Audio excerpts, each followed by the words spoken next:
এটি অনেক বছর আগের কথা। চারদিকে ক্ষেত আর পাহাড় ঘেরা এক ছোট গ্রামে তিন বন্ধু বাস করত।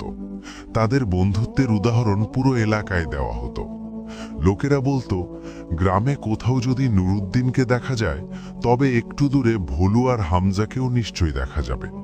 কারণ এই তিন বন্ধু প্রায় সবসময় একসাথেই থাকত। জীবন আলাদা ছিল, কাজ আলাদা ছিল, কিন্তু বন্ধুত্বের সুতো ছিল একটাই, মজবুত, অটুট আর নিখাত। গ্রামে যখনই কোনো মেলা বসত, তিনজন একসাথে যেত। কারো বাড়িতে কোনো খুশির অনুষ্ঠান হলে তিনজন মিলেই কাজ করত। কিন্তু তাদের একটুও ধারণা ছিল না যে একদিন এমন এক ঘটনা ঘটতে চলেছে যা তাদের বন্ধুত্বের সবচেয়ে বড় পরীক্ষা নেবে। এমন এক ঘটনা যা মনে করে তারা সারা জীবন আল্লাহর শুকরিয়া আদায় করবে। আর ওই ঘটনাটি শুরু হয়েছিল এক বৃষ্টির সন্ধ্যা থেকে। সময়ের চাকা ধীরে ধীরে ঘুরতে থাকল। ছোটবেলার দুরন্তপনা কখন যে যৌবনে রূপ নিল তা তিনজন টেরই পেল না।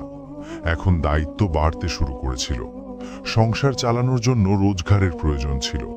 গ্রামটি ছোট, কাজ কম, ক্ষেতগুলো এত ছোট যে কোনো মতে সংসারের খরচ মিটত। এক সন্ধ্যায় তিন বন্ধু গ্রামের পুরনো বটগাছের নিচে বসেছিল। নুরুদ্দিন একটা দীর্ঘশ্বাস ফেলে বলল, দোস্ত, এখানে থেকে কি হবে? শুনেছি কাছের শহর চৌধুরীপুরে কাজের অভাব নেই। ভোলুর সাথে সাথে সায় দিল, আর আমরা তিনজন যদি একসাথে যাই তাহলে বিপদও সহজ হয়ে যাবে। হামজা কিছুক্ষণ চুপ থেকে তারপর বলল, ঠিক আছে দোস্ত, চলো যাই। ব্যাস, সেই রাতেই তিনজন সিদ্ধান্ত নিয়ে ফেলল।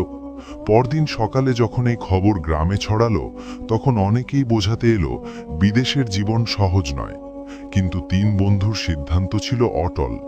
কয়েকদিন পর এক ভোরে সূর্য ওঠার আগেই তারা তিনজন নিজেদের ছোট ছোট বোচকা নিয়ে গ্রাম থেকে বেরিয়ে পড়ল।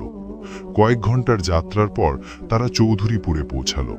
শহরের জাঁকজমক দেখে তিনজনই হতবাক হয়ে গেল। উঁচু দোকান, কোলাহলপূর্ণ গলি আর চারদিকে মানুষের হইচই।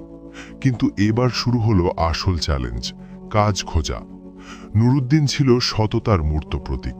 এক ব্যবসায়ীর কাছে সে কাজ পেল। কয়েক মাসের মধ্যেই সে ব্যবসায়ীর মন জয় করে নিল।